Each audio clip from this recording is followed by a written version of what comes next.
Yo, what's up guys? Old School Dan here. And in this video, we're going to be comparing the 3-day full body split versus the typical bro split. I'm going to be giving a description of each bodybuilding split. Then I'm going to go over some pros and cons of each. Keep in mind, I'm keeping this presentation bias free and very professional. That way you can get an idea of what you're getting from each bodybuilding split and what you can choose to do for yourself. With that being said, let us get started.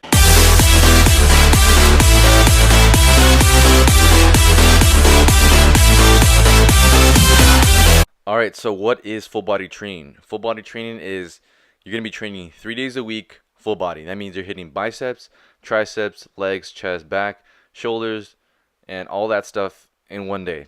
Now you train 3 days a week, and you have 4 rest days. And each muscle gets about 3 times the work. So you train your back 3 times a week, your chest 3 times a week, and so on. And each workout usually lasts around maybe 2 to 3 hours. Max like 2 hours. Like I try to keep it between 2 hours.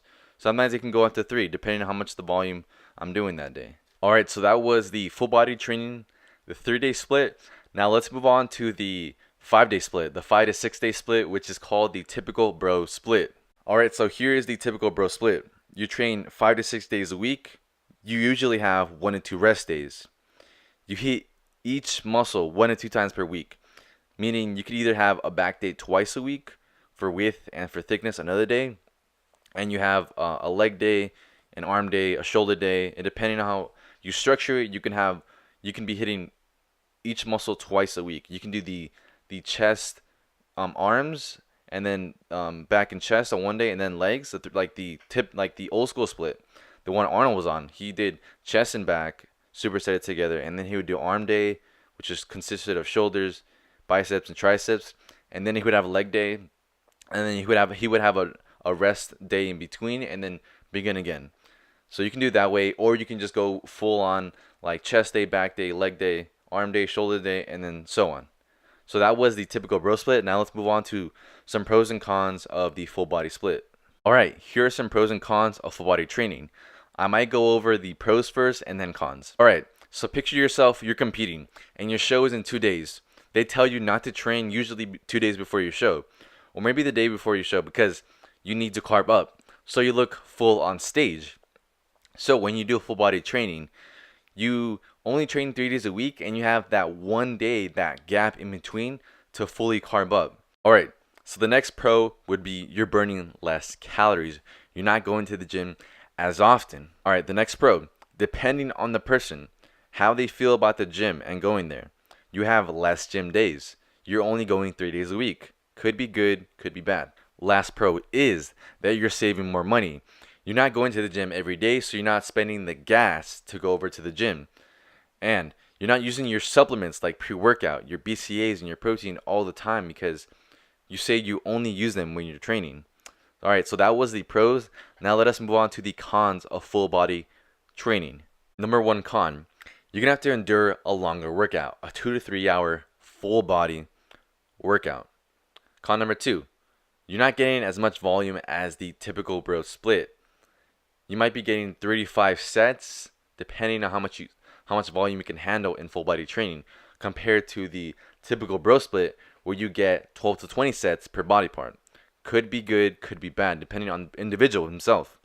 Now the next con is you get less gym days. This could be a psychological issue for you because some people like the gym and it feels like it's their therapy, like it's an oasis for them, a temple where they can just relax, meditate, and feel at home. Last con is you burn less calories. You're not going to the gym every day and you're only going 3 days a week, and that could be not enough stimulation for your metabolism compared to the 5-day split where you exercising every day and you're stimulating your metabolism every day, burning calories and so on.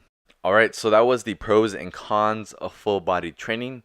Now let's move on to the pros and cons of the typical bro split. Alright, so number 1 pro, you get more volume for each muscle. 12 to 20 sets depending on the person. This could be bad, this could be good. More stimulation could be good, could be bad. I want to keep this bias free. Next pro, you get more gym days. This could be a psychological thing for people. Some people like going to the gym more often. It's their temple, it's their oasis where they can just hide away and just be themselves. Third pro is you're burning more calories. Depending on this person, it could be good, could be bad. You know, you're going to the gym 5 days a week, 5 to 6 days a week. You're getting more stimulation for your metabolism, and therefore it speeds it up, and you start to burn more calories just through training. Last pro is that you get a shorter workout. Your workout will usually last around 1 to 2 hours, depending on how many sets and your pace of the workout. All right, those were some pros. Now let's move on to some cons. Con number one, you get less rest days on the individual, depending on who it is. This could be bad, could be good.